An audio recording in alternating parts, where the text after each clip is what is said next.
नमस्कार। आदर्श शिक्षा समिति सिरोही की ऑनलाइन क्लास में एक बार फिर आपसे आपका हार्दिक स्वागत, अभिनंदन।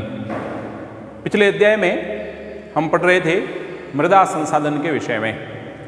पिछले अध्याय में हमने मृदा से संबंधित सारा अध्ययन किया था और मृदा के निर्माण के विभिन्न चरण उनको समझा था। आज हम पढ़ेंगे मृदा के निम्नीकरण एवं मृदा संरक्षण की विधियाँ। हम सब जानते हैं कि पृथ्वी के भूपृष्ठ की जो सबसे ऊपर वाली परत है, जो हमको अपनी आँखों से दिखती है, उसे हम सब मृदा कहते हैं। और हमारे द्वारा की गई विभिन्न प्रकार की क्रियाओं के द्वारा उस पर कुछ न कुछ प्रभाव पड़ता है और हमारे द्वारा की गई कुछ क्रियाओं के कारण मृदा का वह जो हिस्सा है उसका निम्नीकरण होता है। और उसके कुछ कारण हैं, उसमें से पहला कारण है वनोन्मूलन। हम सब जानते हैं कि धीरे धीरे हमारा जो यह धरातलीय भाग है, इस धरातलीय भाग पर लगातार वनों की कमी हो रही है और वनों की कमी होने के कारण मृदा का निम्नीकरण हो रहा है। इसलिए यदि हमको मृदा के निम्नीकरण को रोकना है तो हमको बड़ी मात्रा में पेड़ लगा करके नए वनों का निर्माण करना पड़ेगा। दूसरा जो कारण है मृदा के निम्नीकरण का, वो है अतिचारण। हम सब जानते हैं कि हमारे जो पशु हैं वो चरने के लिए वनों के अंदर जाते हैं। जब विभिन्न प्रकार के पशु वनों में चरने जाते हैं और अत्यधिक मात्रा में जब चरते हैं तो नए पेड़ जो अपने निर्माण की अवस्था में होते हैं, जब वो पौधे रूप में होते हैं, उस समय वो पशु उनको खा करके नष्ट कर देते हैं। अतः अधिक चारण से हमको वनों के अंदर बचना चाहिए, जिसके कारण वो जो नई पौध हैं वो पनप करके वृक्षों का रूप ले सकें। अतः हमको अतिचारण को रोकना चाहिए या फिर वनों का कोई एक ऐसा क्षेत्र जिसको एकदम पशुचारण से मुक्त कर देना चाहिए, जिसके कारण वनों का जो है वो संरक्षण हो सके। दूसरा है रासायनिक उर्वरकों और कीटनाशकों का अत्यधिक उपयोग। हम आज अच्छी फसलें पैदा करने के लिए विभिन्न प्रकार के कल कारखानों में विभिन्न प्रकार के रासायनिक उर्वरकों और कीटनाशकों का उपयोग करते हैं। वो रासायनिक उर्वरक और कीटनाशक लगातार हमारी मृदा जो है उसके अंदर घुल रहे हैं। साथ में जब हम सिंचाई करते हैं तो पानी में मिलते हैं और गहराई तक भी चले जाते हैं। उससे मृदा की जो उपजाऊ क्षमता है वह धीरे धीरे कमजोर हो रही है और उसके कारण जो है वो मृदा का निम्नीकरण हो रहा है। भूस्खलन, पहाड़ों में हम जो अपनी विभिन्न प्रकार की गतिविधियां करते हैं, कहीं जानते हैं कि आजकल हमने पहाड़ों में जो दूरस्थ क्षेत्र थे वहां तक जाने के लिए विभिन्न प्रकार की सड़कों का निर्माण किया है और उसके कारण हमने प्राकृतिक जो परिवेश था उसको कहीं ना कहीं नुकसान पहुंचाया है। उसके कारण आज लगातार पहाड़ों के धंसने और जमीन के खिसकने का खतरा जो है वो लगातार बना हुआ है। अभी वर्षा ऋतु चल रही है। हम वर्षा ऋतु के इस काल में भारत के विभिन्न राज्यों में, विशेष करके उत्तराखंड, हिमाचल, जम्मू कश्मीर, यानी हम कह सकते हैं वह क्षेत्र जो पर्वतीय क्षेत्र है, वहाँ हम भूस्खलन की विभिन्न घटनाओं के बारे में पढ़ते और सुनते हैं। और सबसे अंतिम है बाढ़। जब अत्यधिक वर्षा होती है और अत्यधिक वर्षा के कारण जब तेज मात्रा में जल बह करके पहाड़ों से नीचे की तरफ आता है तो वो बाढ़ का जो पानी है वो भी अपने साथ बड़ी मात्रा में मिट्टी को बहा करके लेकर जाता है। उसके कारण भी मृदा का निम्नीकरण होता है। अब इन सब स्थितियों को रोकने के लिए हमारे पास कुछ विधियां हैं। यदि हम उन विधियों का प्रयोग करेंगे तो निश्चित रूप से हम मृदा का जो निम्नीकरण है उसको रोकने में सफल होंगे। उनमें विशेष है मल्च बनाना, वेदिका फॉर्म, समोच्च रेखीय जुताई, रक्षक मेखलाएं, समोच्च रेखीय रोधिकाएं, चट्टान बांध इत्यादि। इनमें से अधिकांश विधियां जो हैं वो पहाड़ों में मिट्टी के संरक्षण को करने के लिए है।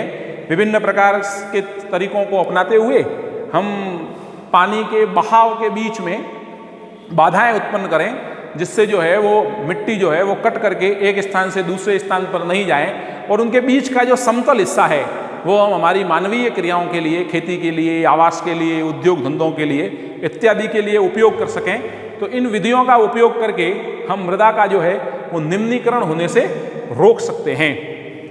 इसके बाद हम अगले संसाधन के विषय पर आते हैं। हमारा अगला संसाधन है जल। हम जानते हैं कि पृथ्वी जो है उसका 75% हिस्सा जो है वो जल से ढका हुआ है। इसलिए हम ये कह सकते हैं कि पृथ्वी एक जल ग्रह है। लेकिन पृथ्वी चूंकि जल ग्रह के रूप में है और इसका 75% हिस्सा जल से ढका हुआ है, लेकिन जितनी मात्रा में पृथ्वी पर जल उपस्थित है उसका 97% हिस्सा, यानी कुल जो 100% जल है उसका 97% हिस्सा जो है वो सागरीय जल के रूप में है। यह जो सागरीय जल है ये अत्यंत लवणीय है।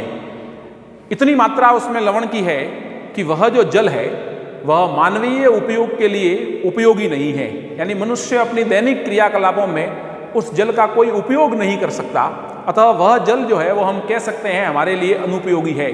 यानी हमारे लिए उपयोग का जो जल है वो कुल जल का केवल 3% है, और उस 3% जल का भी 70% जो हिस्सा है वो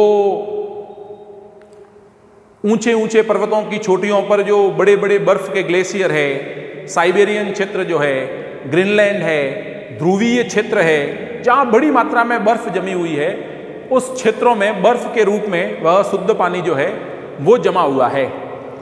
कुछ मात्रा में जल बांधों में, झीलों में हमने संरक्षित करके रखा हुआ है, सुरक्षित रखा हुआ है, या उसको संग्रहित करके रखा है।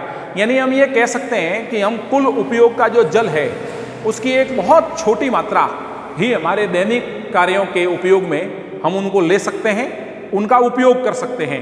अतः जल को भी हमको बचा करके रखना आवश्यक है। वैसे जल जो है वो एक नवीकरणीय संसाधन है, यह कभी भी समाप्त होने वाला नहीं है। धरती पर जल की मात्रा न बढ़ती है न घटती है, वह जितनी मात्रा में है उतनी ही मात्रा में रहने वाली है, क्योंकि एक जल चक्र है।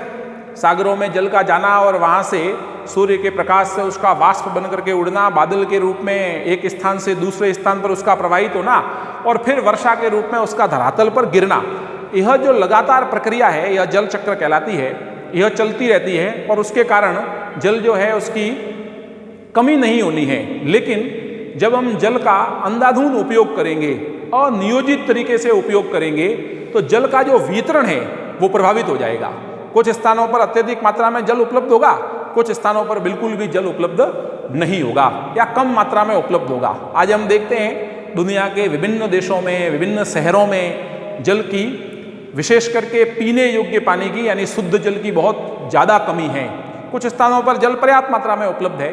तो यह जो जल का असमान वितरण है, यह असमान वितरण न हो, जल की समान वितरण सब जगह हो, तो उसके लिए आवश्यक है कि हम इस नवीकरणीय संसाधन का भी सही तरीके से, सतत रूप से, अच्छी तरह से इसका उपयोग कर सकें। कुछ बातें हमारे जानने योग्य है। वर्ष 1975 में मानव उपयोग में 3850 घन किलोमीटर प्रतिवर्ष जल का उपयोग होता था, लेकिन सन 2000 आते आते यह उपयोग बढ़ करके 6000 घन किलोमीटर प्रतिवर्ष हो गया। अब इसका क्या कारण रहा? तो इसका कारण यह है कि हम सब जानते हैं धरती पर लगातार जो है वो जनसंख्या बढ़ रही है। इस बढ़ती हुई जनसंख्या की मांग लगातार बढ़ रही है, और बढ़ती हुई जनसंख्या की मांग को पूरा करने के लिए पानी का उपयोग बढ़ रहा है। विभिन्न प्रकार के नए नए कल कारखाने खुल रहे हैं। मानव के जल का उपयोग करने का तरीका लगातार बदल रहा है। हम अनियोजित तरीके से जल का उपयोग करते हैं। उसके कारण जो है वह जल उपयोग करने की जो हमारी तरीके हैं, उसके कारण जल का मानव उपयोग का प्रतिशत जो है वो लगातार बढ़ रहा है, और उसके कारण कहीं ना कहीं जल की एक प्रकार से कमी पैदा हो रही है। एक टपकता हुआ नल भी यदि हम वर्ष भर ऐसे ही छोड़ दें तो हम लगभग 1200 लीटर जल प्रतिवर्ष व्यर्थ कर देते हैं। एक क्रियाकलाप भी हम कर सकते हैं, भूमि मृदा से संबंधित भी कर सकते हैं और जल से संबंधित भी कर सकते हैं कि हम संसाधनों का किस प्रकार से संरक्षण कर सकते हैं। यदि हमको मृदा संसाधन का संरक्षण की विधि करनी है और हमको देखना है कि ये सब करने से किस प्रकार से मृदा को रोका जा सकता है, तो फिर हम 2 ट्रे ले सकते हैं जिसमें समान छेद हो, उनमें मिट्टी डाल करके एक ट्रे में केवल मिट्टी डालें और एक ट्रे में मिट्टी के साथ कुछ बीज भी बोलें, और जब बीज थोड़े बड़े हो जाएं तो दोनों को समान ढाल पर रख करके यदि उसमें हम पानी को प्रवाहित करेंगे, और पानी को एक बीकर में, जब उस प्रवाहित जल को हम एक बीकर में इकट्ठा करेंगे और बाद में जब हम देखेंगे तो हमको पता लगेगा कि जिस ट्रे से पानी जिसमें पौधे उगे हुए नहीं हैं उस ट्रे में मिट्टी की मात्रा अधिक है, और जिसमें पौधे उगे हुए हैं उसमें मिट्टी की मात्रा कम है। तो इस प्रयोग से हम ये सिद्ध करके देख सकते हैं कि जहाँ वनस्पति खड़ी हो, जहाँ पेड़ पौधे हो, वहाँ मिट्टी को कटने से रोका जा सकता है। ऐसे ही जल है, इससे संबंधित भी हम प्रयोग करके देख सकते हैं। हम हमारे दैनिक उपयोग में कितने जल का उपयोग करते हैं। सवेरे से लगा करके रात्रि को सोने तक की हमारी जो विभिन्न गतिविधियां हैं, उन गतिविधियों में हम कितने जल का उपयोग करते हैं। हम पीने के लिए कितने जल का उपयोग करते हैं, नहाने के लिए कितने जल का उपयोग करते हैं, शौच इत्यादि क्रियाकलापों में हम जल का कितना उपयोग करते हैं, बर्तन धोने के लिए जल का कितना उपयोग करते हैं, कपड़े धोने के लिए जल का कितना उपयोग करते हैं, हाथ धोने के लिए जल का कितना उपयोग करते हैं। ऐसे हम दिन में लगभग कितने लीटर जल का उपयोग करते हैं, और हम ये अंदाज लगा सकते हैं कि क्या हम इस जल की मात्रा जो हमने उपयोग की है इसको हम कम कर सकते हैं क्या। इस प्रकार से हम हमारे दैनिक जल के उपयोग के विषय में भी पूरी जानकारी कर सकते हैं। तो ये दो जो क्रियाकलाप हैं ये अपने को अपने घर पर करने हैं। साथ ही आज के इस लेसन के साथ अपने को कुछ गृह कार्य दिया जाएगा, वो गृह कार्य भी हमको करना है। आज इतना ही, आगे अपन कल पढ़ेंगे। धन्यवाद।